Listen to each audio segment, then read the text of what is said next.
Ladies and gentlemen, we're back. We're terribly sorry for the technical issues going on earlier. So here's where we stand. We're in the top of the second inning.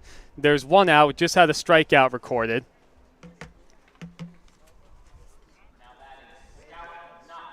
Scout Knotts is the batter due up with one out here in the top of the second inning. It's a 2-0 ball game.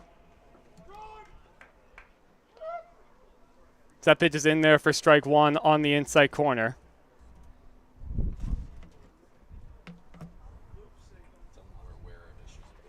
And we are aware of issues with the webcam. We're doing the best we can to try to resolve all of that. It's a swing and a miss. 0-2 the count. Knotts behind the count, 0-2. Trevor McGee worked a clean first inning. He worked a clean first inning, back out for a second inning of work. He looked really sharp in the first inning. Setting down the Bombers 1-2-3. Here's the 0-2. That ball is hit in the air to center field. Coming on, that's a nice running play right there. Oh no, that ball dropped. That's been called a non-catch. So the Bombers are going to have a runner on second base.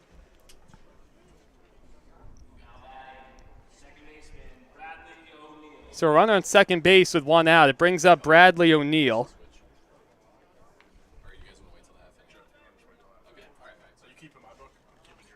Bradley O'Neill, originally from Annapolis, Maryland. Absolutely beautiful out there. Played his ball in Towson University and the Southern Shores Professional League. And he was here in the California Winter League a year ago.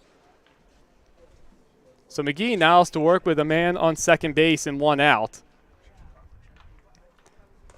First pitch. That's in the dirt. Now the Bombers are going to have a runner on third base with one out.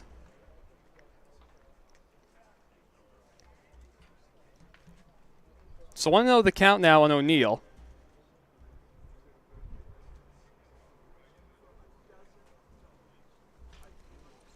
He's a chance to try and get the Bombers on the board. They trail the Blue Sox 2-0 here in the top of the second.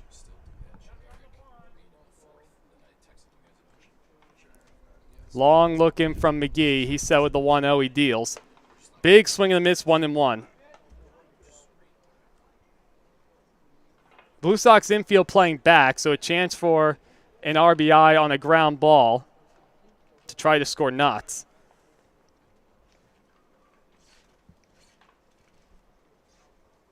So 1-1 the count now. McGee long looking. He's set once again. Upstairs 2-1.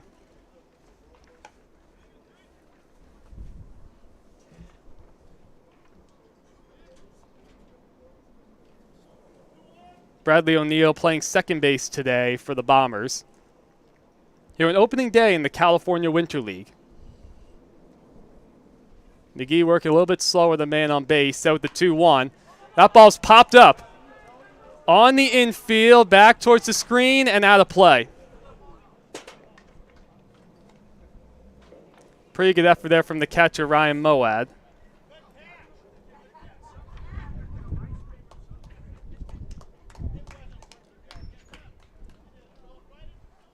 Very good effort right there. So O'Neill's still alive. And a 2-2 count.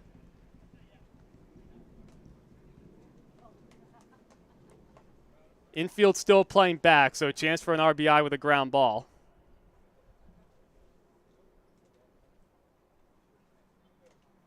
Here's the 2-2. Breaking ball, fisted foul.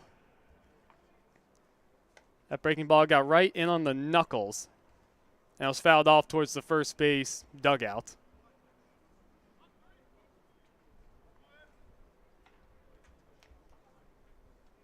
So good at bat from O'Neill.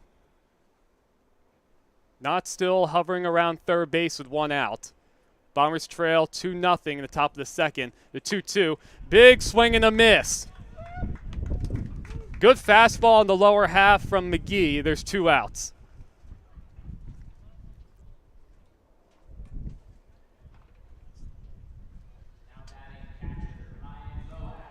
And that'll bring up Ryan Moad. looking to try to pick up his teammate.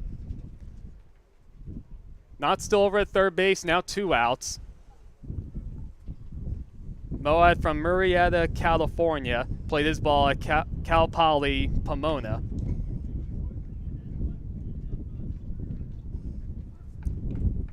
He hit .390 back at Murrieta Valley High School for the 2019 season.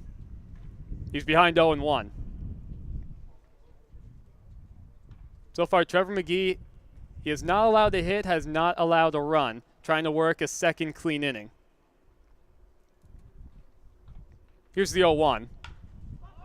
That ball hit high in the air on the infield. And the third baseman Pacino's there to put it away. Came charging in towards home plate. So a nice job from Trevor McGee. Worked around a man on third base with 1 out. Got a strikeout, and then a pop-up on the infield. That retires the side. We go to the bottom of the second inning. Blue Sox lead 2-0.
Ladies and gentlemen, we're back for the bottom of the second inning.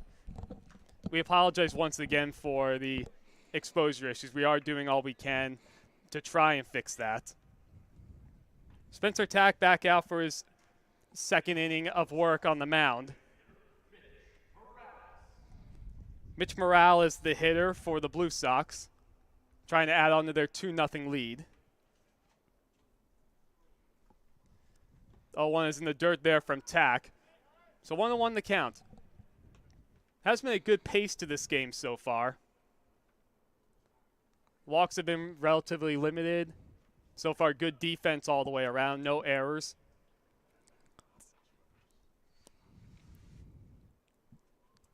There has been a wild pitch so far. That ball's fouled straight back.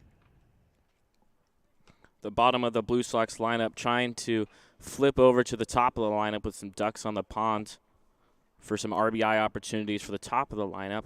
We'll see if they're able to do that. 8, 9, and 1 hitters due up in the bottom of the second. So 1-2 the count to Gonzalez.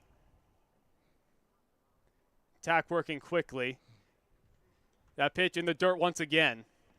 2-2 the count.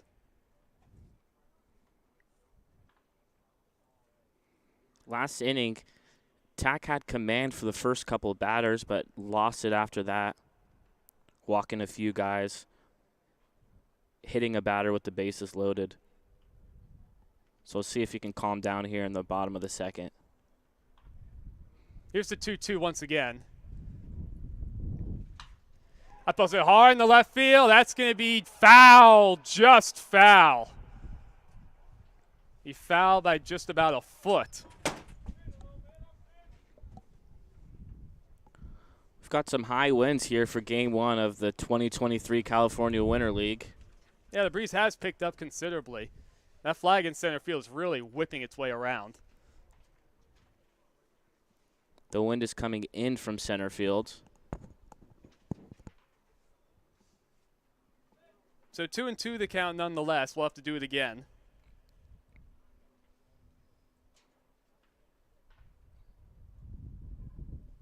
If we see a home run today, it has to be a shot against this wind that's blowing directly in. Here's the 2-2. Was it on the ground? Good play by second baseman over the first one out. O'Neill did a good job of getting in front of that ball. Yeah, it was a smooth play on the backhand. So one out here in the second inning. That'll bring up Vince Garcia.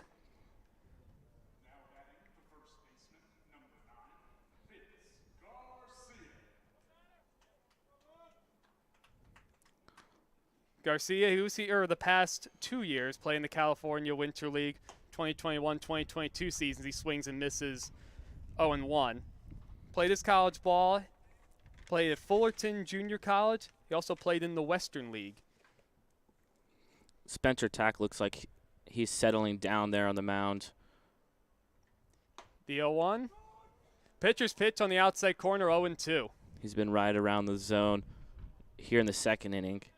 After he lost control in the first, walking and hitting a batter with the bases loaded.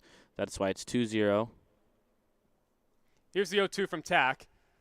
Try to go outside again. This time he misses 1-2. Good spot, though, down and away. Trying to paint that outside corner, absolutely. Wonderful pitch in an 0-2 count. So the breeze going left to right. Tack is set once again, dealing to Garcia. Check swing, he goes around. Might have been in the strike zone anyway. So 2 up, 2 down for Tack here in the bottom of the second inning. Really good use of that fastball. Great at bat for Tack. Once you get ahead in the count for the pitchers, you know, you put yourself in a great situation to get the batters out. You got a few pitches to work with. And he was right around the zone, making the hitter Garcia want to swing. He held off when it was 0-2, but unable to hold off. Well, it's absolutely right. Robbie Carling, back to the top of the order we go. That's on the inside corner, so quickly 0-2. Tack's got to be feeling good. He's working even quicker now than he was earlier. Even in the big leagues, we see guys have rough first inning outings. And then once you get back in the second, they calm down. The nerves are calm. That pitch hit foul to the right side. Carling able to stay alive. Still behind 0-2 in the bottom of the second inning. Blue Sox leading 2-0 over the Bombers here on opening day in the California Winter League. Tack set once again. Here's the 0-2. That ball is way inside, goes to the backstop, 1-2.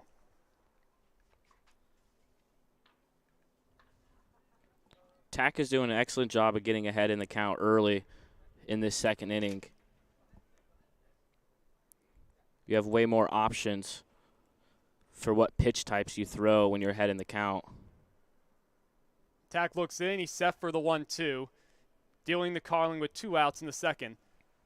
Outside 2-2. So he missed with a fastball outside right there. Previous pitch was inside and in the dirt. After getting ahead 0-2 the count. So 2-2 with 2 outs. See if he throws an off-speed pitch here. Here's the 2-2. That ball's right down the chute for a called strike 3. Carlin goes down looking. A 1-2-3 inning for Tack. Very impressive work on the mound. So we're through 2 full innings. We go to the top of the third. Blue Sox still leading 2-0.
Welcome back to Palm Springs Stadium here in sunny Southern California. The Bombers looking to get on the board here in the top of the third inning.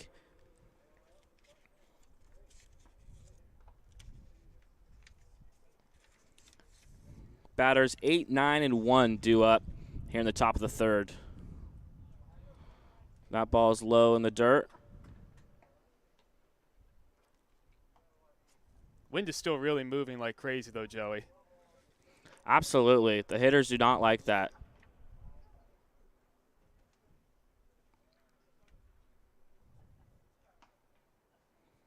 For anyone who's curious, the Power are currently playing the Grizzly over on the turf field. That ball's foul and out of play.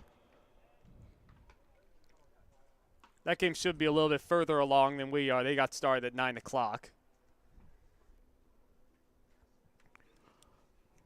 Garrett Gonzalez played his ball at the University of the Incarnate Word, as well as the University of Mary Hardin at Baylor. 2-time high school All-American as well.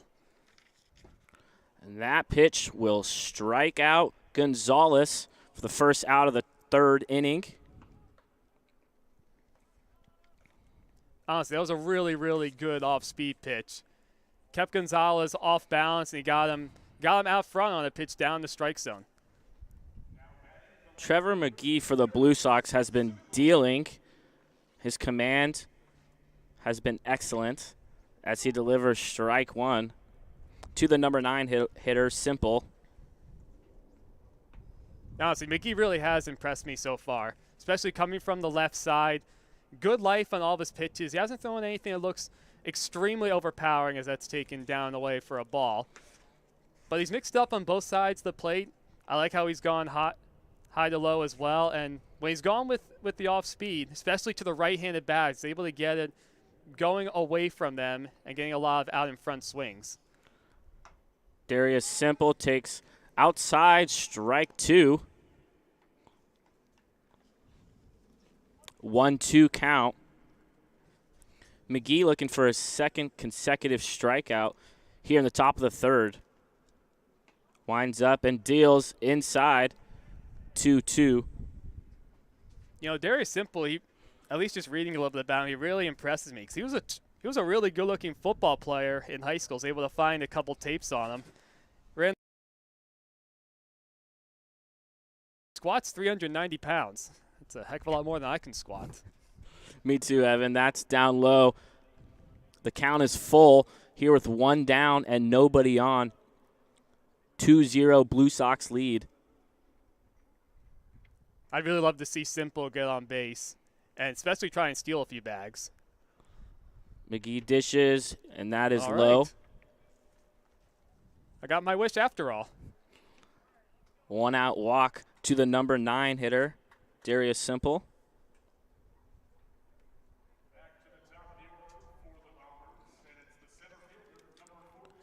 Back to the top of the order for the Bombers, Jordan Scholfin. He steps in with 1 on and 1 out. His last time up, he hit a fly ball out to left field where Rucker is. That ball is dribbled foul towards the Blue Sox dugout, 0-1. Scholfin's another guy who really impressed me coming in. He's been around the block. He's plays ball at University of Maine, University of Richmond, as well as the Joliet Slammers, and he hit 350 with a slugging over 500 and 25 stolen bases his senior season at Maine. He also pitched a little bit there, topping out at 92 miles per hour. We see McGee throw over to first. Garcia's over there on the corner. It's not McGee's best move by any means, but not sure how much of a scouting report he has at this point, but it's a good-looking lead from Simple over at first, especially trailing 2-0. It would not surprise if he tries to swipe second. Here's the 0-1. And that's high for ball 1. That time, Trevor McGee went with a slide step. He definitely notices the lead from Simple over at first. So trying to limit any he potentially has to try and swipe second as best he can. McGee gets set in the stretch. Looks over, delivers. Check swing, but he's able to hold back. I know it was a little bit harder than I would expect from a changeup, but it kind of looked like that. With that movement, it looked wicked from up here, going away from the right-handed batter. Here's the 2-1. McGee gets set. Swing and a miss. That'll even the count, 2-2. They went with a fastball up and away that time. Ended up actually a little bit out in front of that fastball with Scholfin.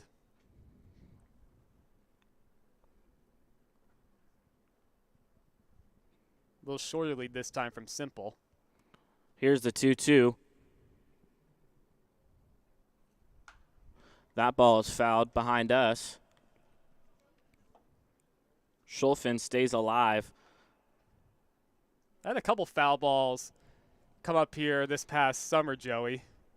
One of them, it went right past me. It banged right into the wall. The other one, I had a clear shot to try to catch it, and I'll blame the spin, or no, I'll blame myself. It slipped right out of my hands, and then I got a whole lot of boos from our faithful in the crowd and the rest of our staff.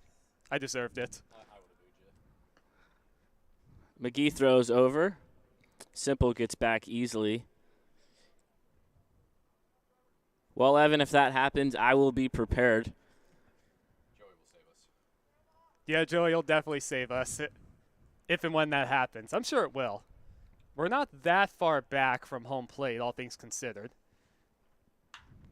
That ball is a line drive to Carling, who throws it back to Garcia at first base, and that is a double play that will end the inning. Yeah, that was a tremendous play over at third base, and Simple, he was aggressive. He was ready to probably go first to third, but ended up just getting caught in the middle and doubled up. We head to the bottom of the third inning, due up for the Blue Sox. Bloat, Gex, and Bucchino. We'll be right back.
Welcome back to Palm Springs Stadium. Here in the bottom of the third inning, we have a new pitcher for the Bombers.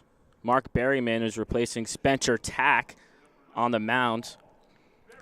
Mark Berryman's a right-hand pitcher, 6 foot, 190 pounds, from Lancaster, New Hampshire. He also played his ball over at Belmont Abbey College and Plymouth State University.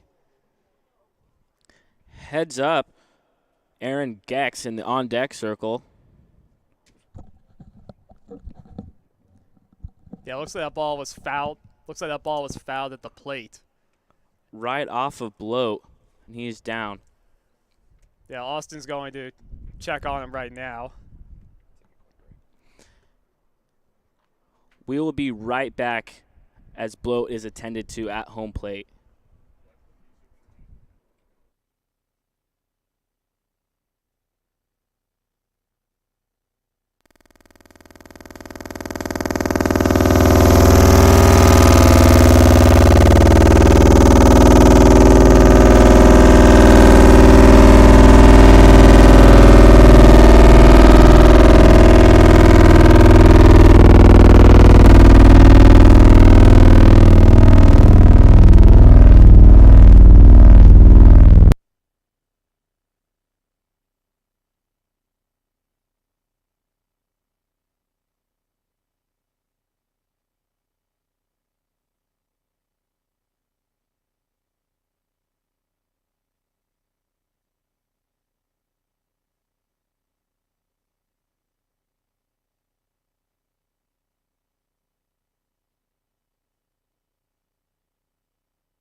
Killian Bloat looks like he's walking it off.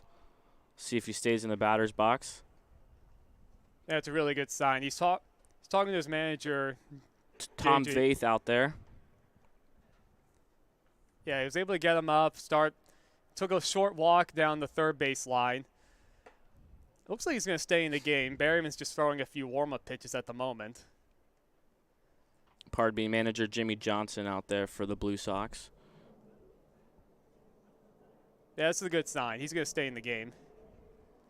He was down for a good few seconds. I mean, you get one of those foul balls off the shins or even your foot. I've had that a few times. There's not much down there to protect you, and that can sting. That can sting pretty good. Absolutely. Bloat got a stinger on that one. And he digs back in and is back in the box. Behind in the count, 0-1. Berryman gets set, delivers.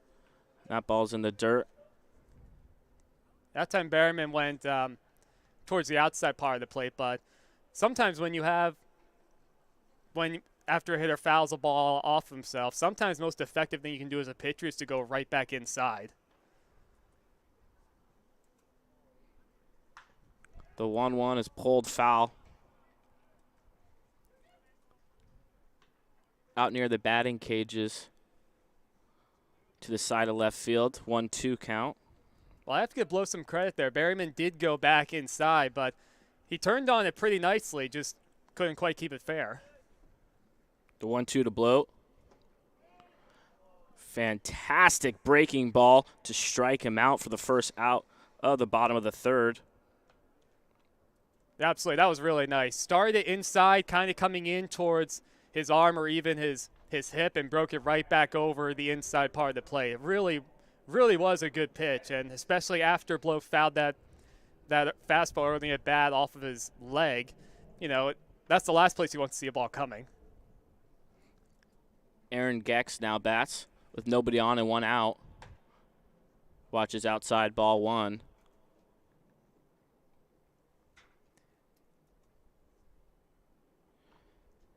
Gex is a long way from home.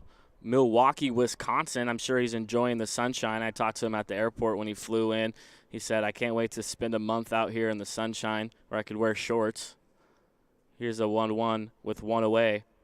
And that's outside, ahead of the count, 2-1. It really doesn't get much better than being out here during the winter time. I mean, it's right now for us, it's nothing but blue skies. We have a perfect view of the canyons out in the distance, and even right behind us, it's even better canyon. That ball looked a little outside, but called strike. 2.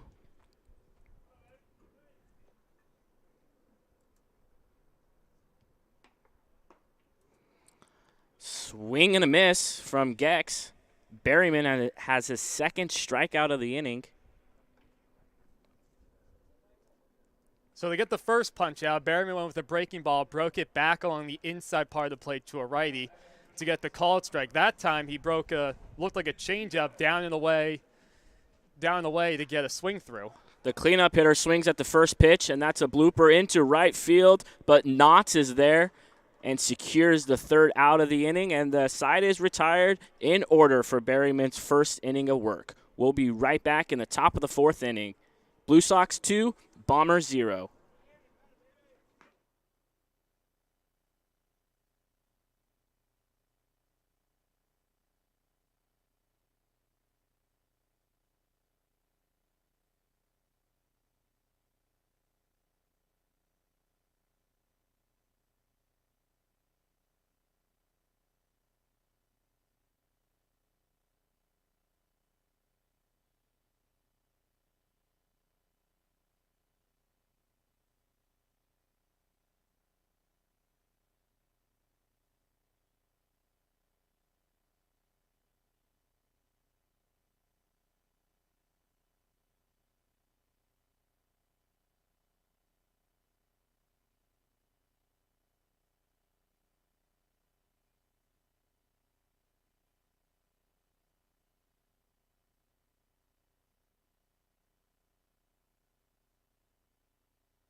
Welcome back.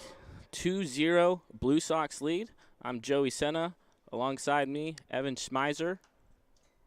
First pitch fouled back from Steve Snowden, who leads things off for the Bombers. You know, Joey, they often talk about the announcer's curse or however you want to call it, but so far neither pitcher is allowed, or none of the pitchers have allowed a hit yet. So we get set for the top of the fourth.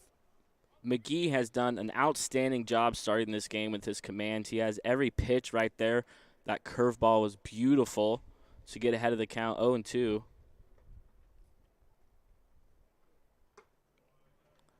High fastball trying to get Snowden to chase. He's able to lay off.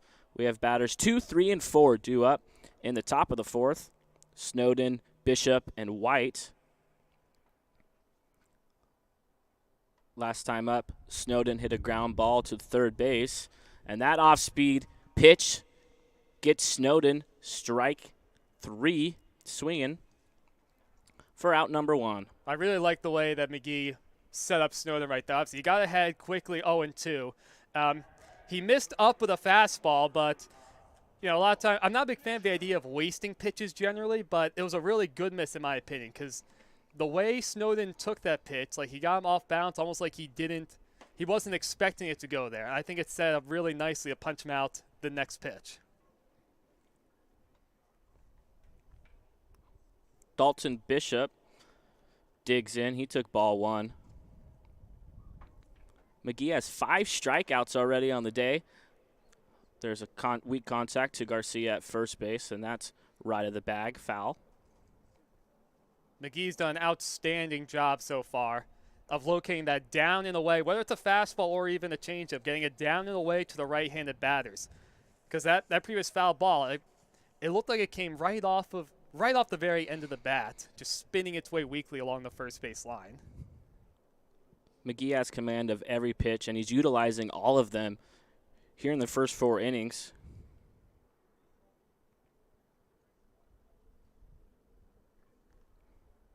In the windup, delivers. That pitch is high, but he got a swing from Bishop. McGee ahead of the count once again, 1-2 with 1 away.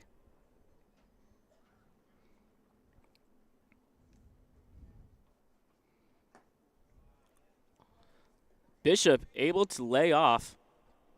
Tough pitch to take, huh, Ivan? Honestly, well, here's the thing. The previous 2 pitches, you get the check swing, like half swing on the fastball up and in, have him off balance there. Even then, it was not a comfortable-looking take from Bishop. So, again, a really good miss from McGee.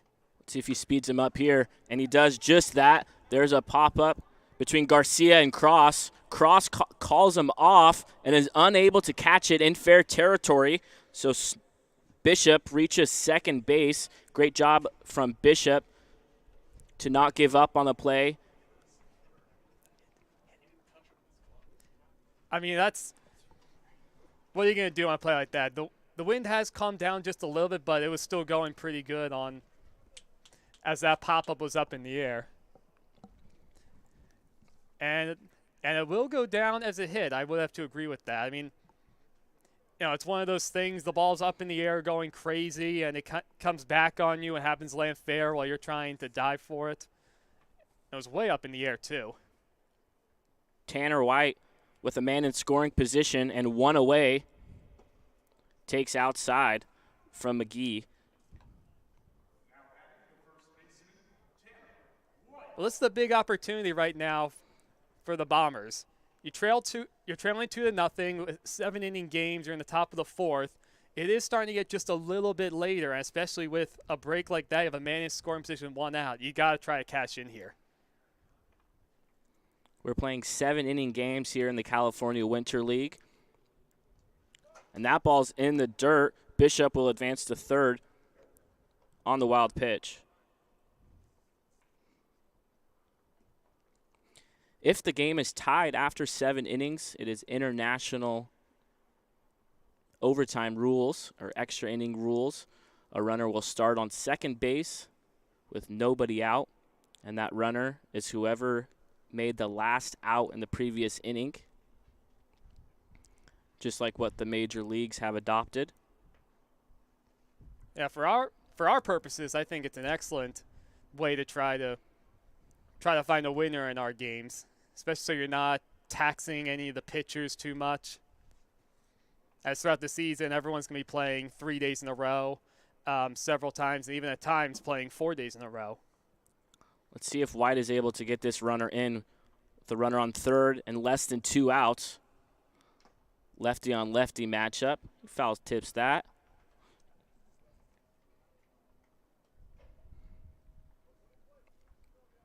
It was a bit of a bigger swing. Right now the Blue Sox are playing back, so understandably willing to concede a run, leading 2-0. McGee was smooth sailing for the first 3 innings, so we'll see how he does here with traffic. There's strike 2.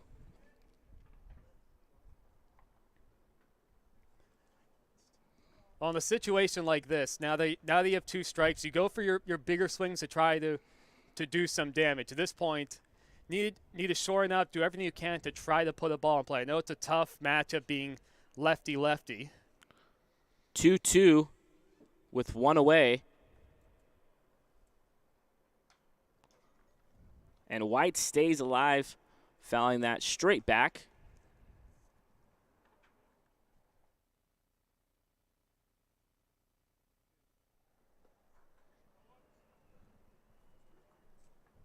That was a better swing that time. He looked like he was on it, just fouled it straight back.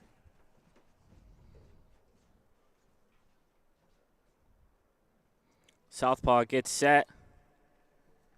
Delivers a 2-2. And that is outside and away. Easy take for White. I'd say this is one of those situations. If you're McGee out on the mound, whether you put him on or not, you definitely want to try and make as competitive of a pitch as you can, especially trying to get the swing through. And even if you walk him, I know it's a tying run, but you still have a double play sub. Not the worst thing in the world. Maldonado made a great stop on that behind home plate. And McGee brings the heat and strikes out White with a man on third base. A huge out for McGee.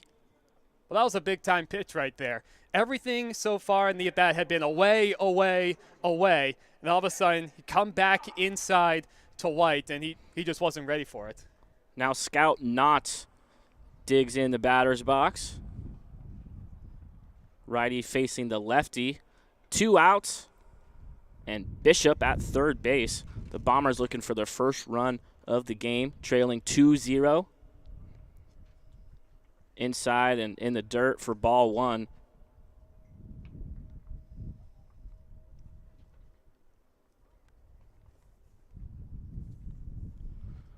McGee has 6 strikeouts thus far through 3 2/3 innings.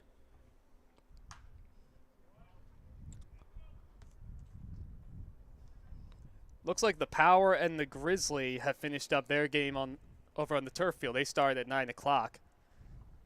So we'll pass those results along to you guys as soon as they become available to us. Trying to get Adrian on the case. Scout Knotts from Virginia.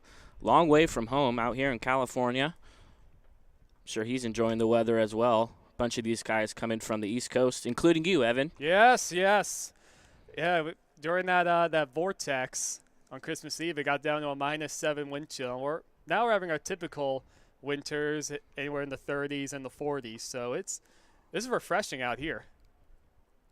Knotts ahead of the count, 2-1 with 2 away, and Bishop at third base.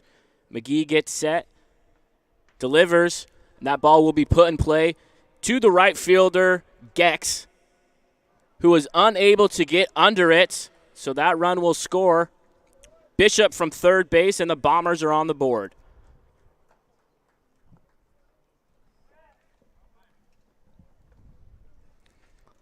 And it looks like that is going to go down as an error out there in right field. It ended up being a tough play. It's one of those things. Gex started back, and sometimes you see a big swing, and your first instinct is to go back, and then he came charging in as best you could, but not quite able to make that shoestring catch, essentially.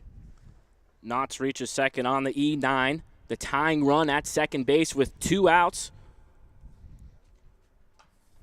O'Neill fouls that out of the stadium.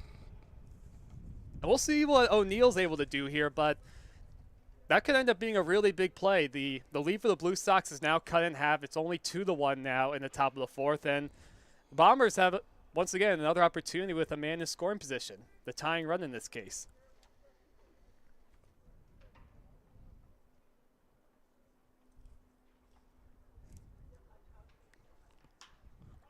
That ball is flied into center field.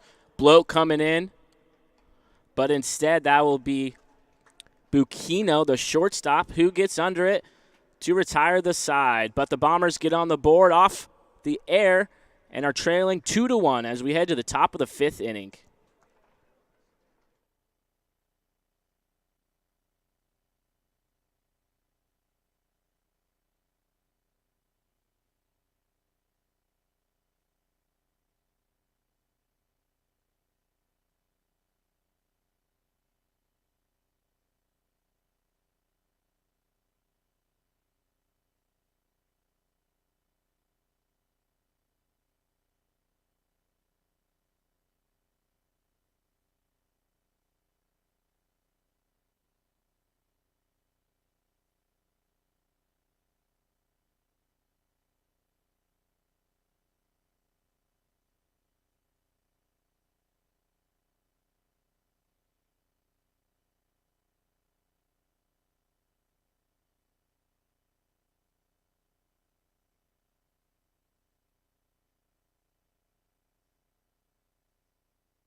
Trevor McGee for the Blue Sox did a great job not getting rattled from the air. You can only control what you can control, Evan. Well, it's exactly right. Trevor McGee's induced a lot of weak contact throughout this entire game, whether it's, even a lot of the swing throughs as well. And look, he came right back out after a tough error. He got the pop-up to shortstop to preserve a 2-1 lead. Give him a lot of credit for that. James Cross at the plate for the Blue Sox. Here in the bottom of the 4th inning, Blue Sox 2, Bombers 1. We have a score from the other game on the turf field, which is directly behind this field. Palm Springs Power 5, Alberta Grizzlies 0. That ball's in the dirt and outside, ball 1. Adrian was able to come through clutch there for us, getting us that score. Much appreciated, Adrian. That ball is fouled back.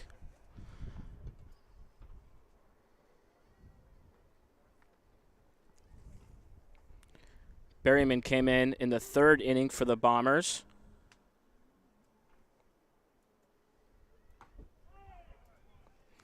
And he picks up another strikeout. James Cross strikes out looking. Well, that was a really good breaking ball. Berryman started it like way out into the left-handed batter's box. He broke it over towards the outside part of the play. It might have been a little bit of the pitcher's pitch, but he'll take it nonetheless. Berryman has been overpowering guys. Since he came in, he has 3 strikeouts in an inning and a third. That's fouled off for Taylor Maldonado, the catcher. Maldonado hit .299 in 29 games, 3 home runs with Bluefield University a season ago. Maldonado loses control of his bat, but Calvin Rucker, the on-deck left fielder, was well prepared for that, got out of the way. 0-2 count with 1 away. You never know what you're going to see on the baseball field sometimes. Sometimes bats just end up getting launched from the batter's hands. He'll get some more pine tar on that bat for his next time up. Berryman delivers just outside of the zone. That could have gone either way. Yeah, it was close. We've seen a few of those borderline outside pitches get called first strikes. And Berryman gets the strikeout on the very next pitch. Looking to strike out the side here with Calvin Rucker coming up to the plate. Last time up, Rucker was hit by a pitch with the bases loaded. He picked up an RBI on that. First pitch from Berryman to Rucker, ball 1. Well, just going back to Berryman's strikeout to Maldonado for a second. I mean, it's just an unhittable pitch right there. So he missed just bare with a fastball on the outside power play. That's in the dirt, 2-0. And he comes back with a breaking ball, exact same arm side. He starts it in the same part of the plate. And so you get the hitter out in front, and then it disappears down into the ground. So you're going to get a swing through a lot when you can throw a pitch like that. Berryman got Cross to strike out looking. He retired Maldonado on a strikeout swinging.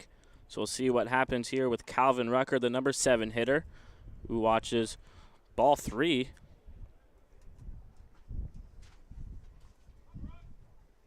The wind picks up once again here in Palm Springs, California. We have a sunny 69 degrees here on opening day for the California Winter League 2023. Rucker took strike 1, 3-1. Nobody on and 2 away. The Sox lead 2-1. Berryman walks Rucker.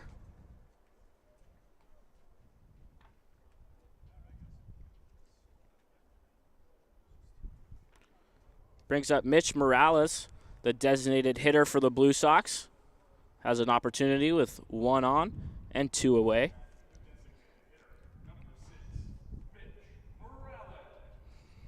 Last time Mitch was up, he hit the ball to O'Neill over at second base. Check swing. Morales able to hold up. I like what I see right here. Berryman, he took a moment, took a brief little walk around the mound, trying to gather himself, falling behind 1-0. Let's see him take a big deep breath and get back to attacking that strike zone.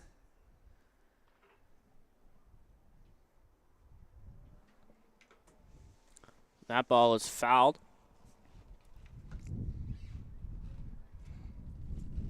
Yeah, the first pitch of the at-bat, he went with a slide step, trying to limit any potential running game. That previous pitch, though, he went back to his higher leg kick.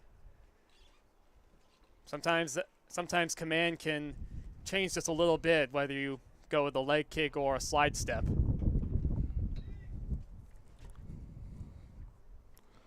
Berryman looking to gain control back here with 2 away in the bottom of the 4th inning.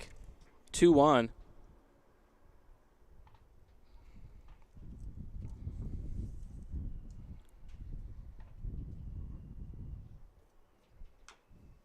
That's fouled towards the Blue Sox dugout. That'll even the count. 2-2. Well, that was an important pitch right there for Berryman. He went back with a fastball. He was able to locate it well on the down and away to the right-handed batter. He got the weak contact foul ball. Definitely did not want to fall behind 3-1 right there. Big difference between 3-1 and 2-2, of course. Berryman gets set, delivers. That is fouled towards Bishop, the third baseman.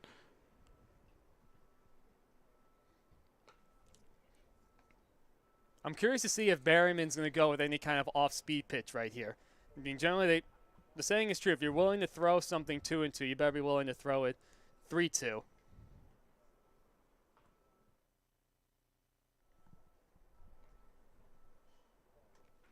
2-2, 2 outs.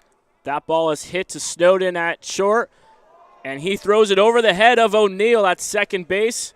That will be an E6. Rucker reaches third base on the air.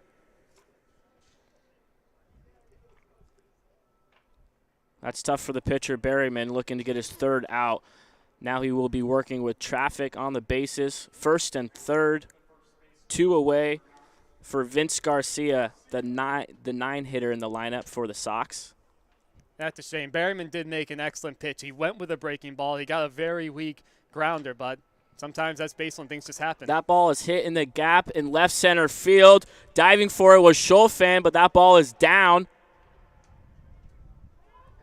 And now Garcia got caught trying to extend it to a double or trying to go to second on the throw in. He was unable to do so. But the Sox get another run on the board off of the E6 from Snowden. Garcia will pick up an RBI.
Welcome back to the California Winter League. Game 1 at the stadium between the Blue Sox and the Bombers. The Blue Sox are leading 3-1 as we start the top of the 5th inning. Remember, these are 7-inning games here in the CWL. New pitcher for the Sox is Jacob Roybal. He replaces Trevor McGee, who had a great outing. McGee gave up 1 unearned run and had 6 strikeouts through 4 innings.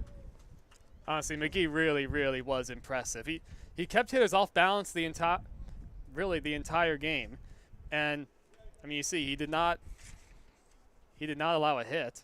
No, excuse me, he allowed just the 1 hit, but obviously coming on a very weakly hit ball. That ball is hit to Bukino, who throws it to Garcia for the first out of the 5th inning.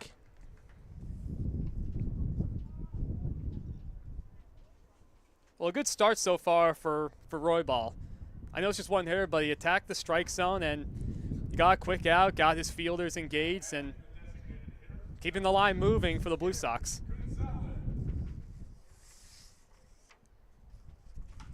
Garrett Gonzalez at the plate. Fouls off the first pitch he sees. Yeah, he fouled that ball right over the heads of the Blue Sox players in their dugout.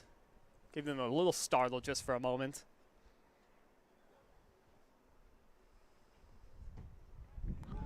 He works the edge of the strike zone there to pick up strike 2 on Gonzalez, the number 8 hitter.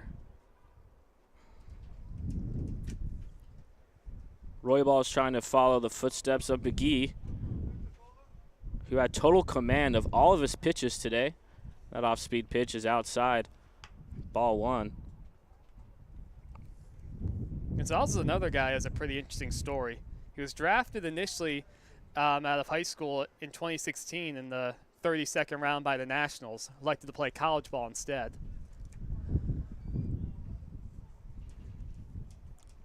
Over at the University of the Incarnate Word in San Antonio, Texas, and the University of Mary Hardin Baylor.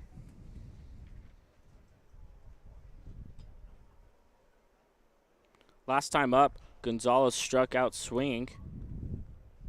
Looking to avoid that here in a 1-2 count. That's outside and low to even the count at 2. Wind really picked up just a moment ago. Flag is probably whipping as much as it has the entire ballgame so far. Going from left to right and straight in. That ball is fouled back and out of play. 2-2, 1 away. Roybal, the pitcher, the new pitcher for the Sox. He went to Mesa Community College just down the road in San Diego, or near San Diego, California. I say down the road because California is so huge. It's still a couple hours there, but. Oh, you're telling me, Joey. Hey, compared to, people coming in from Milwaukee or the East Coast, hey, even the Taiwanese players really is down the road. That's right. Here's the full count to Gonzalez, and that pitch is hit way up there in the air, a mile high, and a great job from the catcher, Taylor Maldonado, for the Sox to record the second out of the inning. Yeah, Maldonado did track that ball really nicely. He got behind it well. He was able to identify that he was onto the warning track, had a little bit of room between himself and the screen. Honestly, I'm surprised that ball stayed in play with the way the wind is blowing. Those are the toughest balls for the catchers to track, having to ditch the mask to get under that. Yeah, if you have a day like this, then balls in the air, they're going to turn into a bit of an adventure. Number 9 hitter for the Bombers, Darius Simple, at the plate. He walked his last time up in the 3rd inning. Roybal gets the outside strike call to make it 0-2. Roybal in his first inning of work is looking for a 1-2-3 top of the 5th. That ball's in the dirt. But when you're ahead of the count, you have way more options. in your repertoire. You got 3 pitches to work with. Buccina's also, the shortstop's also playing way over in the hole on the left side. Yeah, the middle infield wide open. That ball's foul tipped, but Maldonado unable to squeeze it.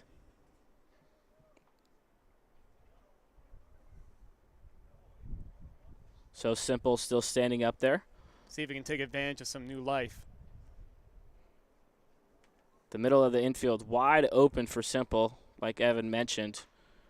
That ball is hit down the right field line, but foul. Pretty good swing right there from Simple. The center fielder, Blow, is also playing way over in the right center field alleyway. But honestly, that makes a lot of sense to me the way the wind's blowing.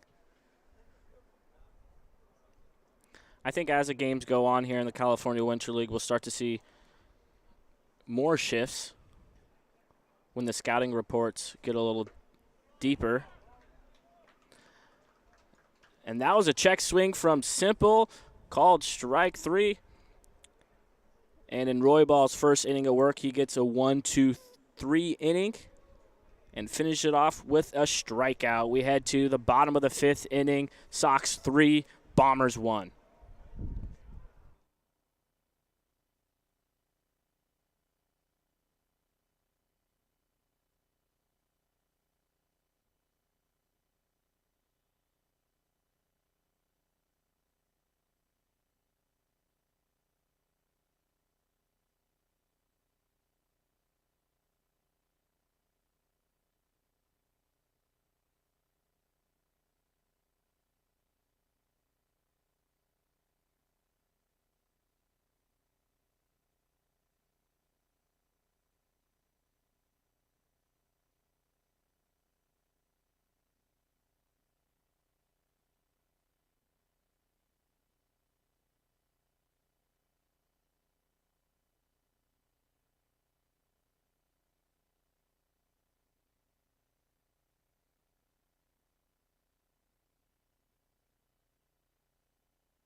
Jordan Scholfin, who was playing center field the entire game, is now on the mound. He's a two-way player, and a great one at that. In 2021 for the University of Richmond, he hit for a .321 average in 31 games. He started 26 of them. He also earned a 4.1 ERA in 19 and a third innings work. First pitch to Robbie Carling is a ball. I mean, that's part of what this league is all about. Two-way players are absolutely encouraged. Everyone's encouraged if you want to play multiple positions, and pitchers, they're going to get their innings in. Show the scouts everything you got. Here's the 1-0. Down and outside. Last time Carling was up, he struck out when Tack was on the mound. There's strike 1. 2-1. Top of the lineup due up for the Blue Sox. That was actually strike 2, so he strikes out to start the bottom of the 5th. Top of the lineup due up. 1, 2, 3 hitters. Carling, who just struck out. Killian Bloat will step up to the plate, and Aaron Gex on deck. Oh, Scholfin, he likes to work quickly. Gex hasn't even settled into the box yet, and he's already set on the mound, ready to throw the first pitch. From the windup, check swing. Did not go around. That'll be ball one.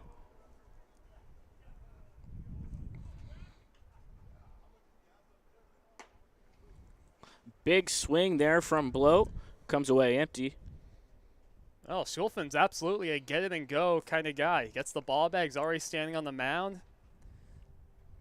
Bloat's last time up, he struck out looking, and that ball's hit down to wide at first base, but just foul. Oh, it looks like Gex broke his bat. Yep, he's got to go get a new piece of lumber. This is an all-wood bat league, so we'll see a bunch of those throughout the course of the Winter League. We had a guy break a bat in batting practice yesterday. I think it happened 3 or 4 times over the past couple days, Joey.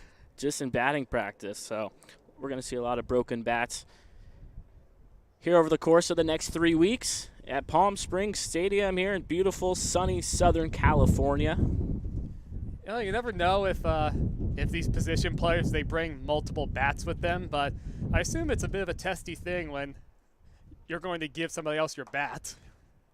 Just below the zone. Good eye there from Bloat. I know when I've broken my bat a couple times in the past, my teammates never wanted to give me theirs. Here's a 2-2. Swing and a miss from Scholfin. For Scholfin, who picks up his second strikeout of the inning. Well, let's see. 2 up, 2 strikeouts. He's a fast worker, so it makes for 2 quick outs. Number 3 hitter, the right fielder, Aaron Gex.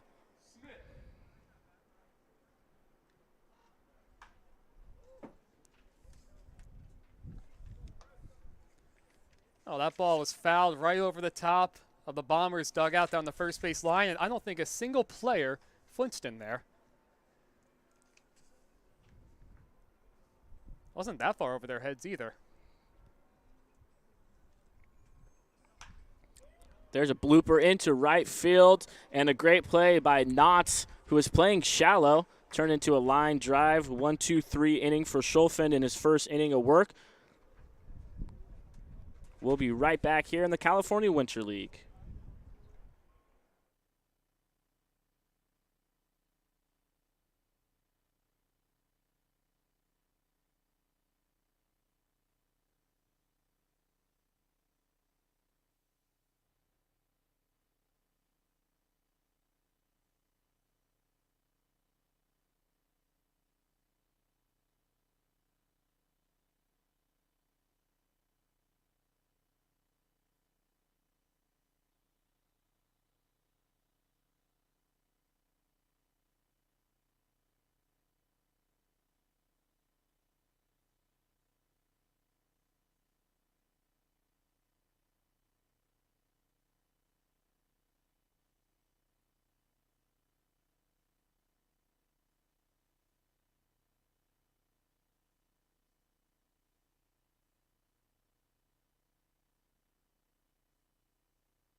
Welcome back as the Blue Sox lead the Bombers 3-1.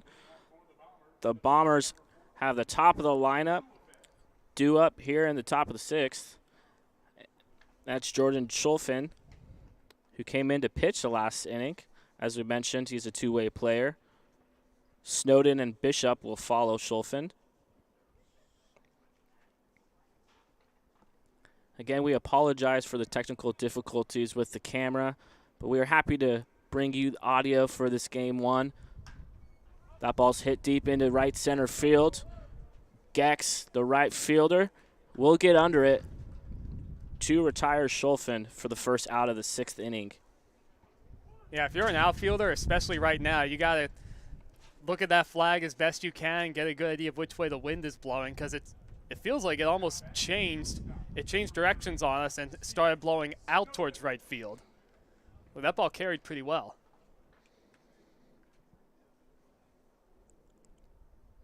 Snowden watches strike one.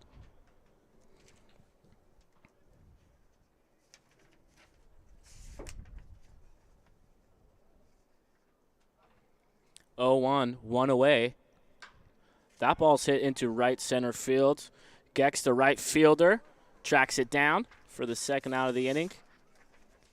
He's had a busy 6th inning so far, recording the first 2 outs. That was a really good-looking swing right there from Snowden.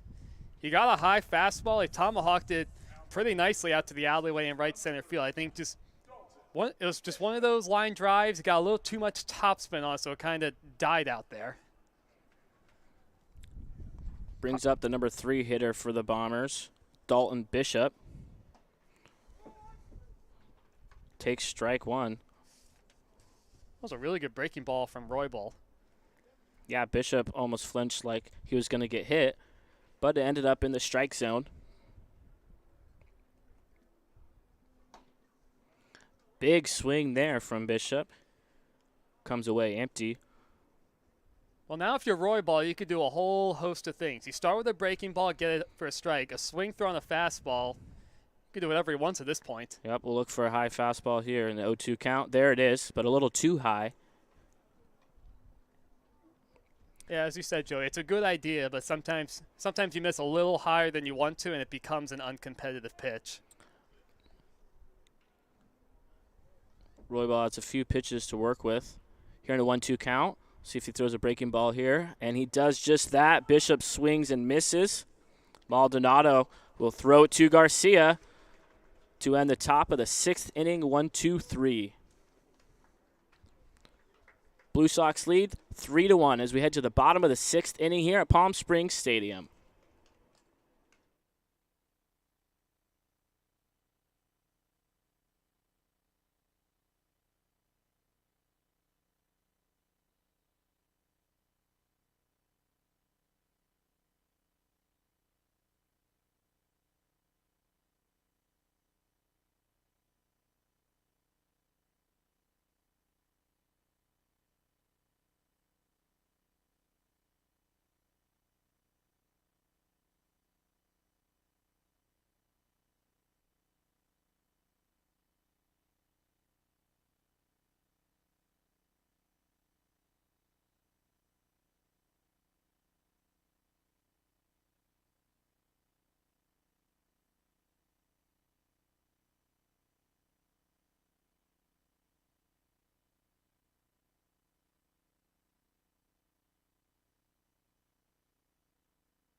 Here in the bottom of the 6th, Bucchino, Cross, and Maldonado.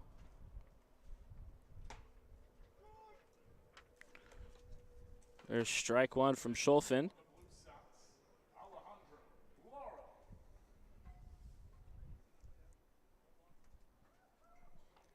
It looks like the A's and the Rush are just getting started on the turf field, right behind the right field wall. That ball shot foul. Pass wide at first base. 0-2. Just about as full of a slate as you can get for today. 8 out of the 9 teams are playing today. 2 on the turf, 2 on the stadium. We will be back at 12:30 p.m. here at Palm Springs Stadium with the North Stars taking on the Chill. Right back up the middle. That'll be a base hit for Alejandro Lara.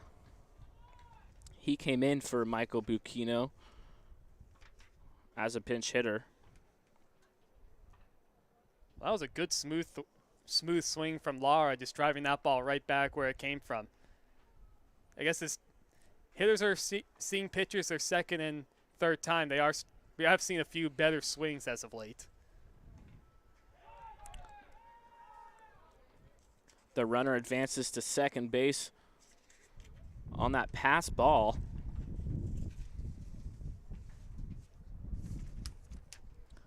Moad unable to squeeze that.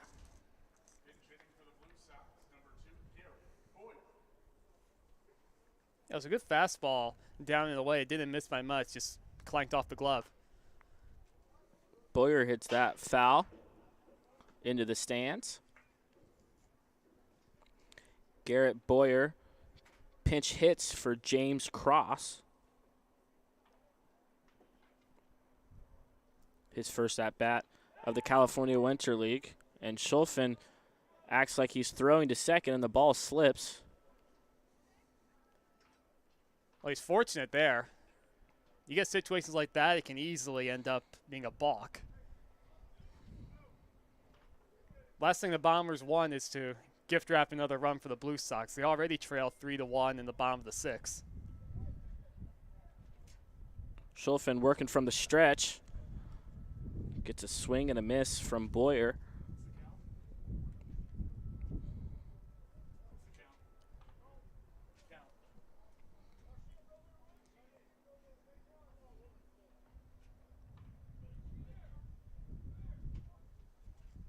Some dancing going along out at Scholfin, a second base. long look.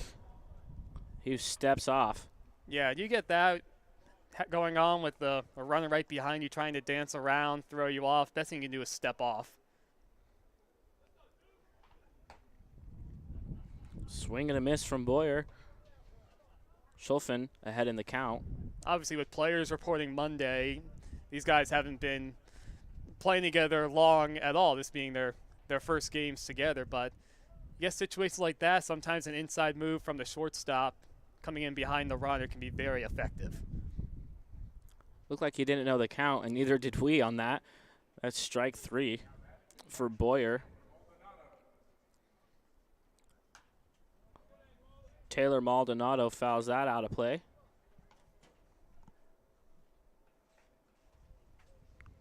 One away for Taylor, the man on second. RBI opportunity for the catcher, who was hit by a pitch in the first inning. With the bases loaded, he picked up an RBI on that, and he struck out in the 4th inning. That one Lara advances to third base on that. And that one went right through the 5-hole of Moad. So a good opportunity here for the Blue Sox to add an insurance run, make it a 3-run game.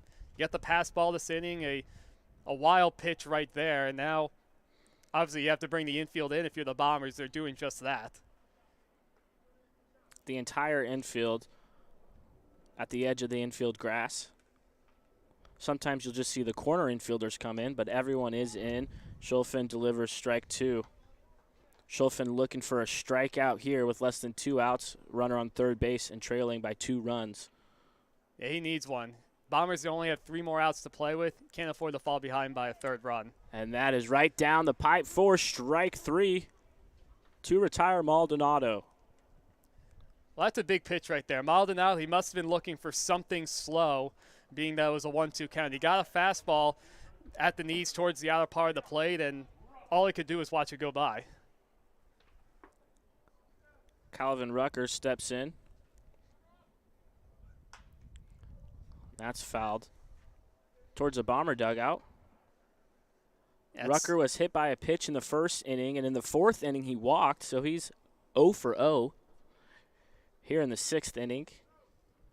He has an RBI opportunity here in the bottom of the 6th inning, trying to extend the lead for the Blue Sox with 2 away. Scholfin delivers just low.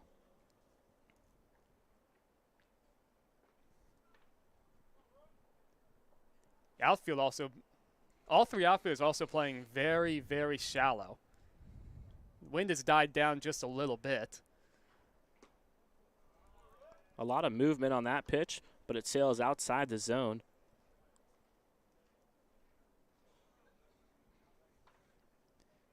Right now, if you get a ball up into the alleyway, you could be running for a long time.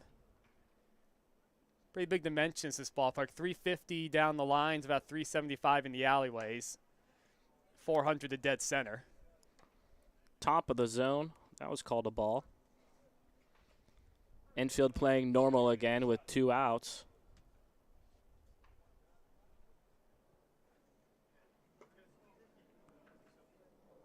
Nice looking curveball there.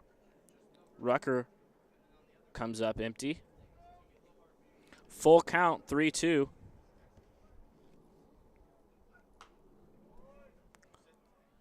Rucker stays alive and fouls that back.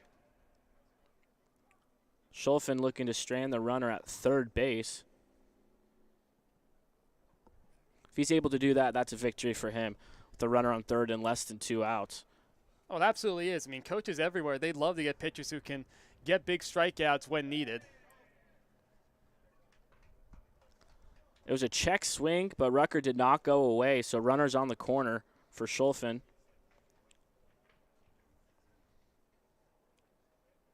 Well, it's not the end of the world by any means if you're Scholfin. You have 2 bases open right there. All you need is one more out to give your team one more opportunity to try to make up this 2-1 deficit with the Bombers trailing 3-1. Scholfin delivers strike 1.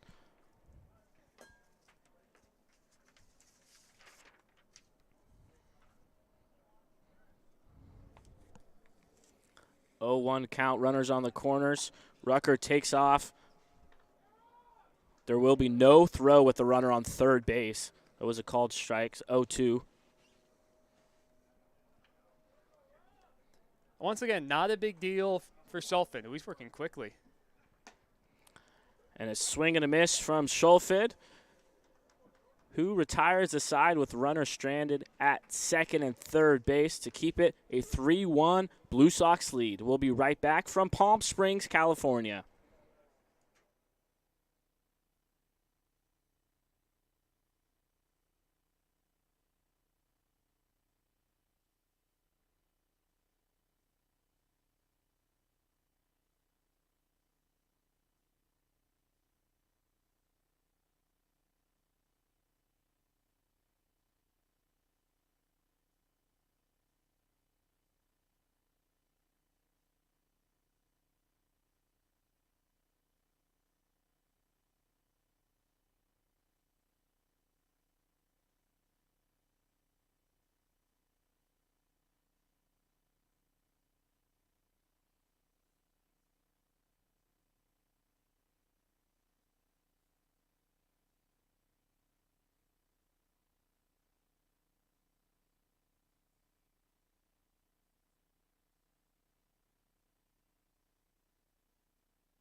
Tanner White will start the 7th inning for the Bombers. White, Knotts, and O'Neill, 4, 5, and 6 hitters, the heart of the lineup for the Bombers, due up here in the final inning of the game. This is game 1 of 2 for the doubleheader today at Palm Springs Stadium.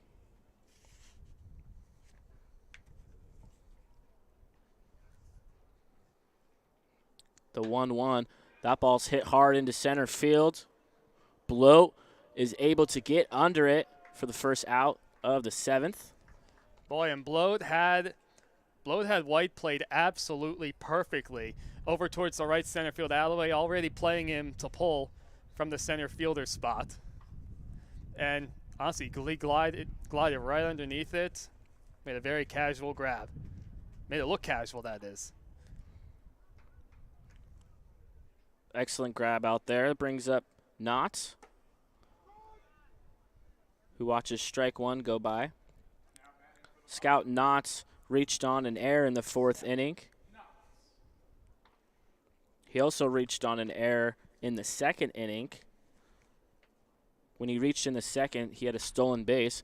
That ball is pulled down the left field line. Unable to track it down is Rucker. He's heading to second base. And that'll be a stand-up double for Scout Knott. Well, that makes me very happy to see right there. Knott, he busted out of the box right away. Once he hit that ball, he took off. He knew he was going to go for 2, and he ended up making it pretty easily. There's a lot of guys, they might either coast a little bit down the first base line, or they may not have 2 in their mind right away, going for 2, that is, and they have to hold up at first. Bradley O'Neill now with an RBI opportunity, puts it in play. Knott stays at second base, and the throw is low. Garcia unable to dig it out. O'Neill reaches on an error. Knott heads to third base. Runners on the corner, 1 away. Well, Joey, that really changes the complexion of this inning. Instead of getting a second out and leaving the tying run at the plate, now the tying runs are on first and third base, and there's only 1 out. Okay.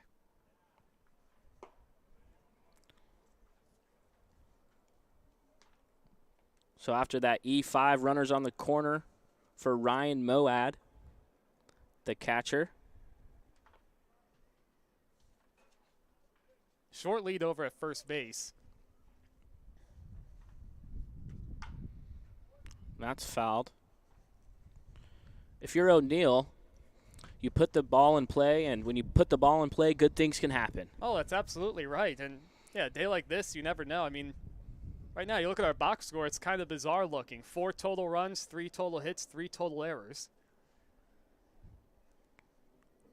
This play, I wonder if you're Scout Knott, if you try and steal second base as a tying run. Moad check swings, but it was a strike any way you put it. 1 and 2.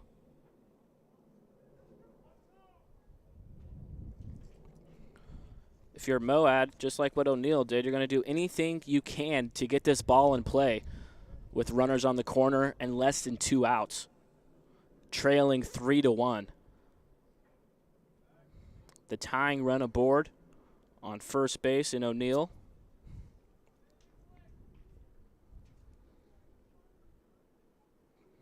Gonzalez, the designated hitter, on deck for the Bombers. Here's the 1-2. That ball is hit into center field.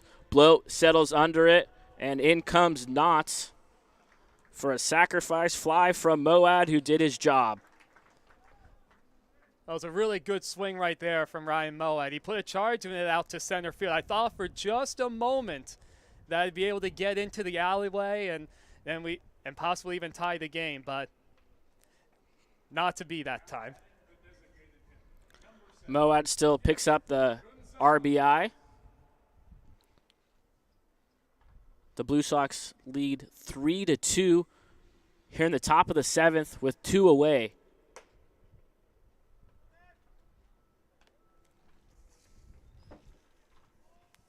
Garrett Gonzalez, the designated hitter, at the plate. Last time he was up, Maldonado made a great play behind home plate. The ball was hit a mile high. Maldonado was able to track it down.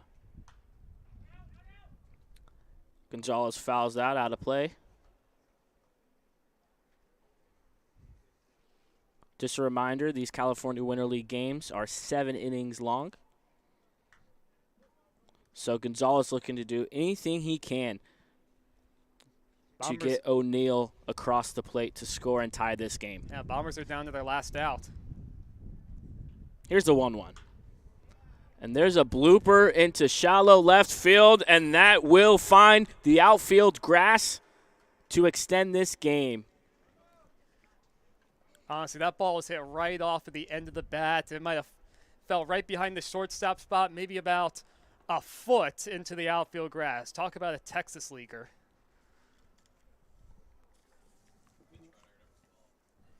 Looks like Ethan Kleinheider's going to come in and pinch run over at second base.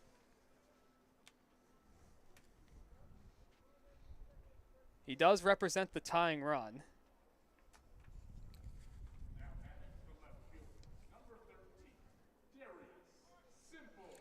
Darius Simple at the plate with the tying run on second base, the go-ahead run on first base with 2 outs.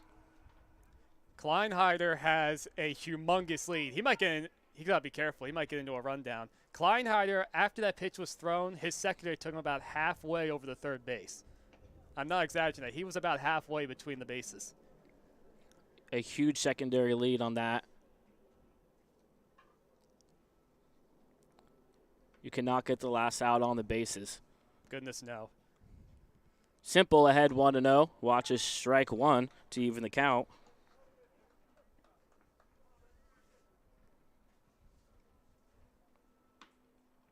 (3-2) Blue Sox lead. The Bombers have the tying run on second, the go-ahead run on first. Darius Simple, the number 9 hitter for the Bombers at the plate in a 1-1 count. Roybal gets set, delivers, and that's fouled off by Simple, who's behind in the count now, 1-2. We apologize for the technical difficulties with the camera. We are currently working on it to get it fixed for the second game of the doubleheader. Roybal looks in from the stretch. Takes a look back at the runner at second. Delivers. The ball is put into play. Hit to Cross at second base, who delivers to Garcia for the final out.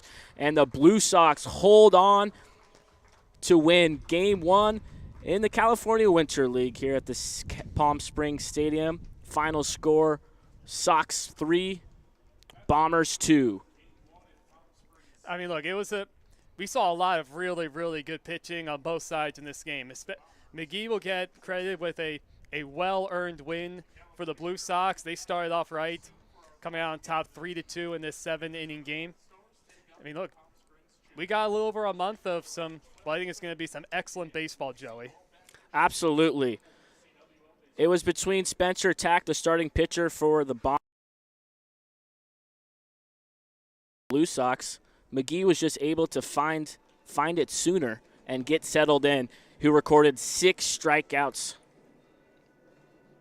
And he comes away with the win. Yeah, he was impressive. I was saying it just almost the entire time. He mixed it up well, and he kept the Bombers off balance the whole way. Thank you for joining us for Game 1 of the doubleheader between the Blue Sox and the Bombers. The Blue Sox just edge out the Bombers 3-2. We'll see you for Game 2. Joey Senna and Evan Smizer.